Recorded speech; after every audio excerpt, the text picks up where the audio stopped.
Hello guys, இந்த பூமியில இருக்கும் ஒரு சின்ன நாடு இந்த உலகம் முழுக்க இருக்கும் கோடிக்கணக்கான மக்களுக்கு உணவளிக்கிறாங்கன்னு உங்களுக்கு தெரியுமா?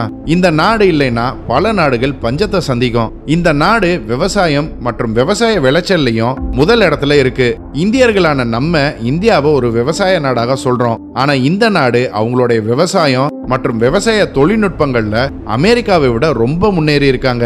அதாவது வல்லரசு நாடுகளை கூட பின்னாடி தள்ளிட்டாங்க. அதுவும் இந்த நாட்டோட நிலப்பரப்பு ரொம்பவே சின்னதாகவும் இருக்கு. இப்போ நான் எந்த நாட்டை பத்தி சொல்றேன்னு உங்களுக்கு தெரிஞ்சிருக்கும். யூரோப்பின் வடகிழக்கு பகுதியில் அமைஞ்சிருக்கும் நெதர்லாண்ட்ஸை பத்தி தான் சொல்றேன். நெதர்லாண்ட்ஸ் அமெரிக்காவை விட 270 மடங்கு சின்னது மற்றும் ரஷ்யாவை விட 412 மடங்கு சின்னது. ஆனா இவங்களுடைய விவசாய ஏற்றுமதி ரஷ்யாவை விட 4 மடங்கு அதிகம். இந்த சின்ன நாடு விவசாயத்தை பெரிய அளவுல செய்றாங்க.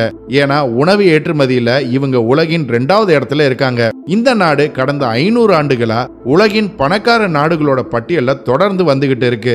இந்தியாவோட மண் நெதர்லாண்ட்ஸை விட 95% அதிக வளம் வாய்ந்தது. ஆனா இந்தியாவோட ஏற்றுமதி மதிப்பை விட இவங்க 2 மடங்கு அதிகமா செய்றாங்க. அதாவது இந்தியாவின் விவசாய ஏற்றுமதியின் மதிப்பு சுமார் 45 பில்லியன் US$. அதுவே நெதர்லாண்ட்ஸோட மதிப்பு சுமார் 105 பில்லியன் US$. இந்த மேஜிக்கை நெதர்லாண்ட்ஸ் எப்படி செய்றாங்க? நெதர்லாண்ட்ஸ் உலகம் முழுக்க எப்படி உணவளிக்கிறாங்க? இவ்வளவு சின்ன நாட்டுல எப்படி இந்தியாவை விட 2 மடங்கு அதிக விவசாயத்தை செய்ய முடியுது? இப்படி பல கேள்விகளுக்கு இந்த வீடியோ பதில் சொல்ல போது. வாங்க இத பத்தி விரிவா பார்ப்போம்.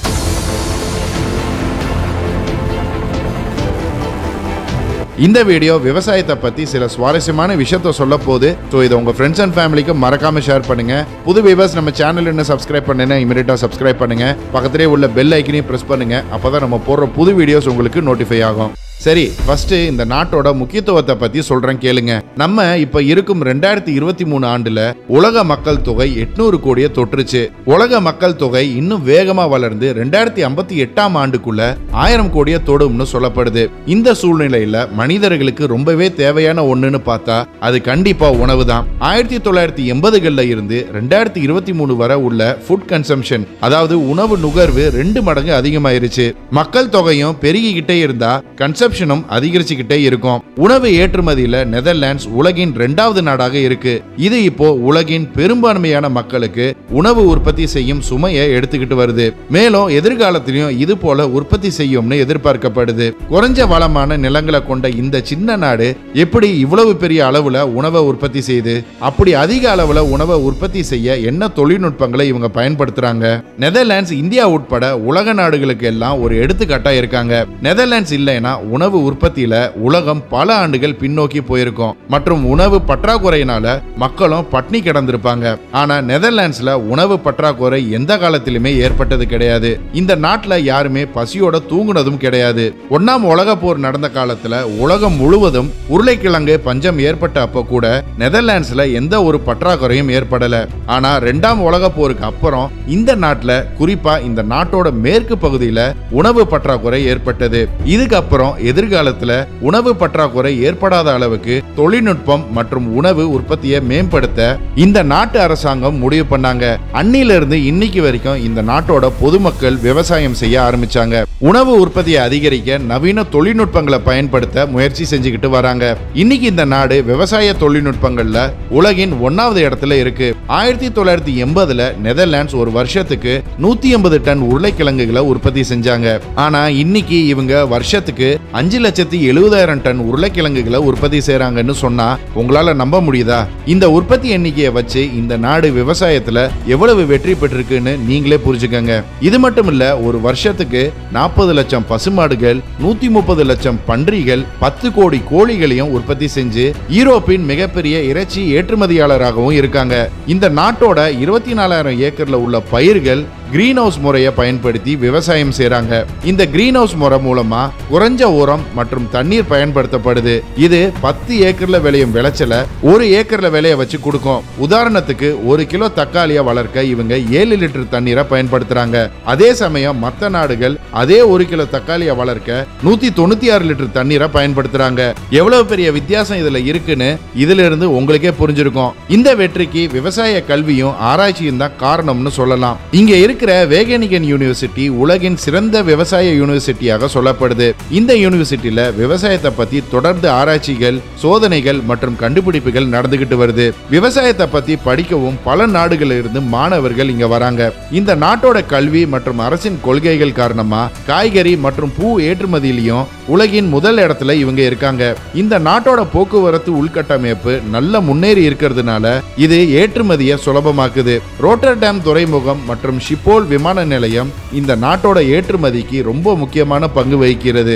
இங்க இருந்துதான் பழங்கள், காய்கறிகள், பூக்கள்னு உலகம் முழுக்க கொண்டு செல்லப்படுது. குறைந்த நிலம் மற்றும் வளமற்ற மண் இருந்தாலும் இங்க விவசாயம் பெரிய அளவுல செய்யப்படுது. யூரோப்பியன் யூனியன் அசோசியேஷன்ல இருந்து இந்த நாட்டுக்கு விவசாயத்துக்காக கொடுக்கப்படும் நிதி ரொம்ப குறைவா இருந்தாலும் நெதர்லாண்ட்ஸ் நாட்டு மக்களால் மிகப்பெரிய விவசாயத்தை கொடுக்க முடியறது ஆச்சரியமாக தான் இருக்கு.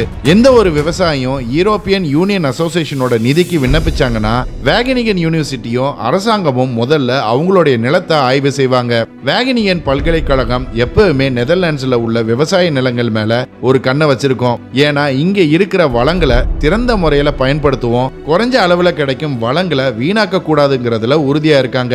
இதனால இங்க விவசாயம் செய்யும் மக்கள் இவங்களுடைய நிலத்துக்கு மேல ட்ரோன்களை வச்சிருக்கணும். மற்றும் இந்த ட்ரோன்ல இருந்து கிடைக்கும் டேட்டாக்களை யூனிவர்சிட்டியோட ஆராய்ச்சிக்கு அனுப்பணும். இந்த டேட்டாக்களின் ஆராய்ச்சிக்கு அப்புறம் ஆராய்ச்சியாளர்கள் விவசாயிகளுக்கு அவங்க நிலத்தை பத்தி சில பயனுள்ள தகவல்களை கொடுப்பாங்க.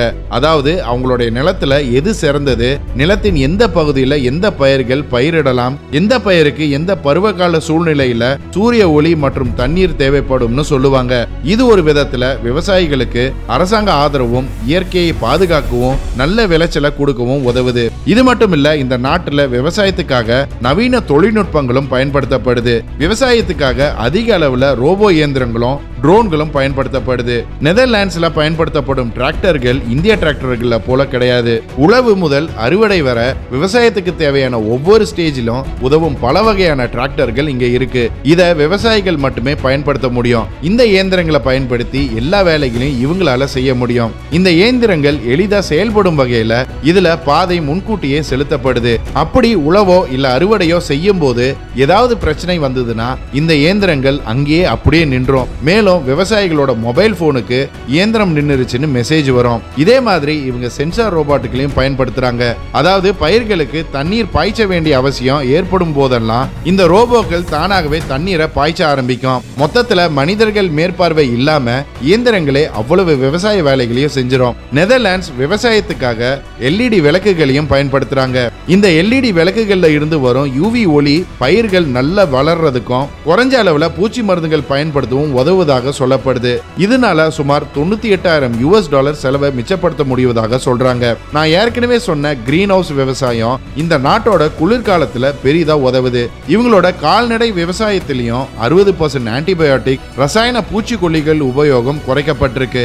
இந்த மருந்துகளை சுத்தமா உபயோகிக்காம இயற்கையான முறையில வேகமா விவசாயம் செய்யறதுக்கான ஆராய்ச்சிகள் இப்போ நடந்துகிட்டு இருக்கு. நெதர்லாண்ட்ஸ் விவசாய நடைமுறைகள்ல ரொம்பவே மேம்பட்டு இருக்கிறதுனால சீன அரசாங்கம் பல ஆண்டுகளா இவங்க செய்யும் தண்ணீர் இல்லாத விவசாயத்தை பத்தி படிக்க அவங்களுடைய விஞ்ஞானிகளை அனுப்புறாங்க. நெதர்லாண்ட்ஸோட உணவுப் பொருட்களுக்கு சீனாவில் அதிக டிமாண்டும் இருக்கு.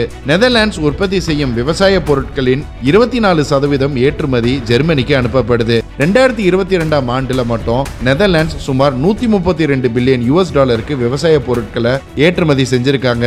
இவ்வளவு நவீன தொழில்நுட்பங்கள் இருந்தும் 90% தண்ணீர் இல்லாத விவசாயத்தை நெதர்லாண்ட்ஸ் செஞ்சாலும் 2050 ஆண்டுக்குள்ள உலகின் 1000 கோடி மக்களுக்கு தேவையான விவசாயம் செய்ய பூமியில ஏற்படும் கால்நிலை மாற்றத்தின் தாக்கத்தால் இது ரொம்பவே சவாலானதாக இருக்கும்னு எதிர்பார்க்கப்படுது. நெதர்லாண்ட்ஸின் மேம்பட்ட விவசாயத்தை பத்தி தெரிஞ்சுக்க இந்திய அரசாங்கமும் நெதர்லாண்ட்ஸ் கூட ஒத்துழைக்குது. இதனால இந்தியாவிலும் விவசாயம் முன்னேறும்னு.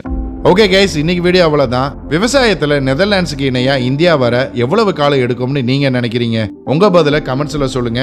இந்த வீடியோ பிடிச்சிருந்தா லைக் பண்ணுங்க, ஷேர் பண்ணுங்க. போன வாரம் கமெண்ட் பண்ண மொத 10 பேரை பார்ப்போம்.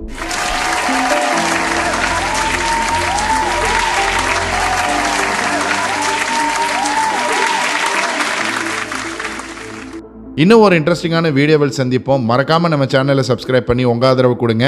Until then, stay safe. Signing off. நன்றி.